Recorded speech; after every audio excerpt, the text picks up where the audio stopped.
biggest things that I have a real hang up about is customer service and how you should be speaking to your customer. And look at that, look, take fuel and pay it at kiosk. Not even a please, even in automation. What would it take just to put a please in there? Been asked to by a couple of viewers to actually show what we're doing in a little bit more detail. And what we've got here, as we've got a circular patio, what I've done, this is a metre by 500 unit, the same size as that's in the patio.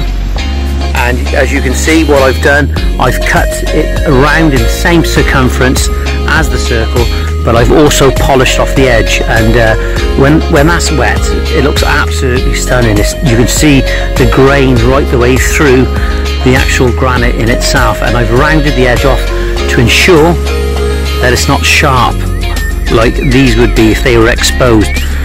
And as this is exposed, the last thing you want to be doing is cutting your foot or your finger or anything on there. So that's rounded off nice, and we use a special, not a special, but a pad from Ruby. I'll put the link on for that later, and you'll be able to see what that pad is used to polish that end of that granite up.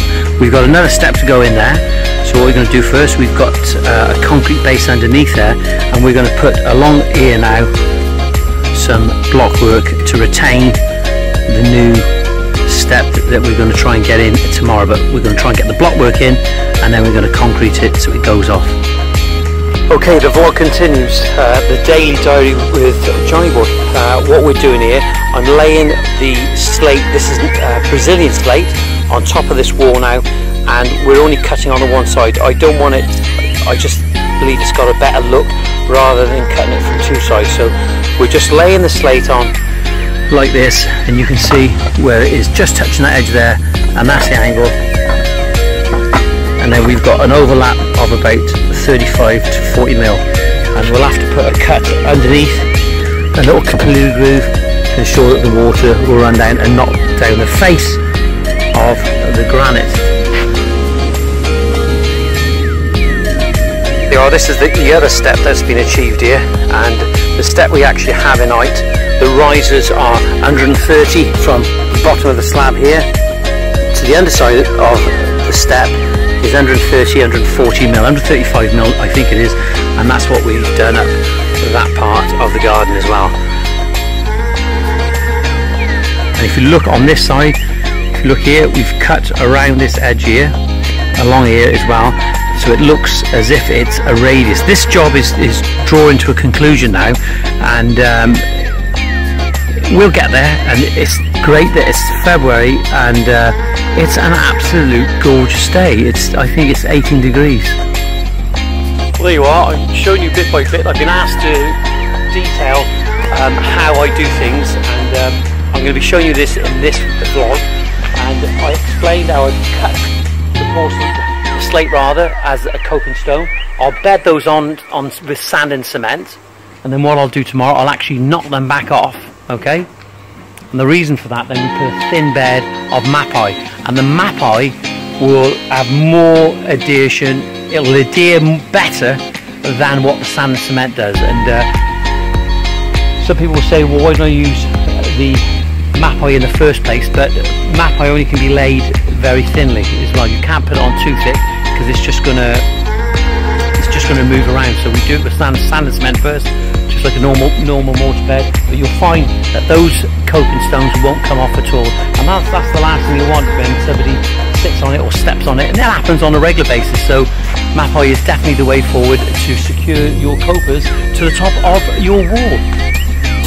So there we are, we've got to the top side 140 mil to the top of the granite step. So what we're doing now is we're cutting these blocks, and it's all about precision, making sure that things are right. So what we're doing here, we're actually cutting the block there now to 120 mil. Well, there you are, there's the blocks in at the back of the granite unit, and we've got that running nice and straight, so we'll be able to clad our granite riser in front of that tomorrow at 135 mil. Those units there are at 120, those blocks. So we'll cut now the riser that's going to go on the front and 140. Just trying to show you a little bit of detail, and then what we're going to do today, we're going to concrete along the back, probably put like 4 inches of concrete line, and that will be more than enough. Sponge that off now. You can see the block work in place, and now what we're actually doing, we're cutting the riser for the front, which will be 135 mil. So that's going to be stuck on the front probably tomorrow, or maybe the next day once that mortar is gone off a little bit, and then we're going to be having 4 inches of concrete for our step for the next, for our tread for the next step. So there we are, bit by bit, step by step, and I'll show you what I'm doing. Here we are. I've started to lay the stones now on a bed, but what I'll do now, once they've gone off tomorrow, I will knock them back off, just lift them off. They'll come off easy. Coping stones always come off the top of the wall, and then what I'll do is on that bed I'll put a very thin bed of mapai, and that will ensure that those coping stones will never come off and be secured to the top of that wall forever and a day. There we are, you can just see the map there. I've explained this a few times. I explained the thing. Lay the coping stones with the map. That helps us to achieve the correct height, okay? Because we couldn't use the mapai in the same way as what we use in the map. We wouldn't be able to use that bit. And if we did, it'd be quite expensive. So what we'll do now is take the coping stones back off. They always knock off with always. This is a regular thing. Take them off tomorrow, then we put the mapai along the top. Nice thing there. The mapai is not the cheapest, but it's not meant to be used at thicknesses like that. So we'll stick it back on with the mapai, and those copers, they just won't come off unless you smash them off.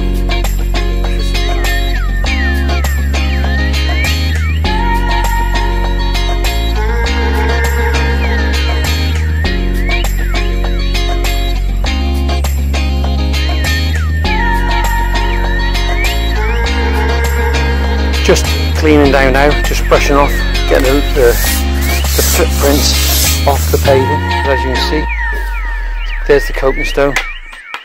Let's move that bucket off there. That's the edge of the step that we've moulded round.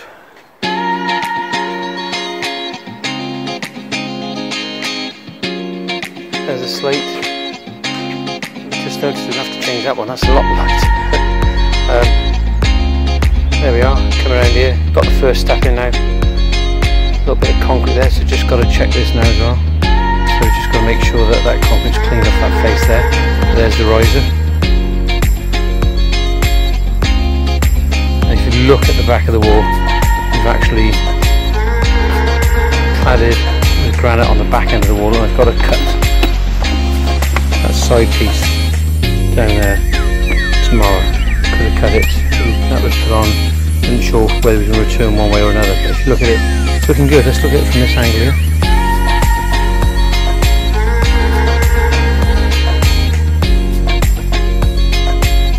Looking nice.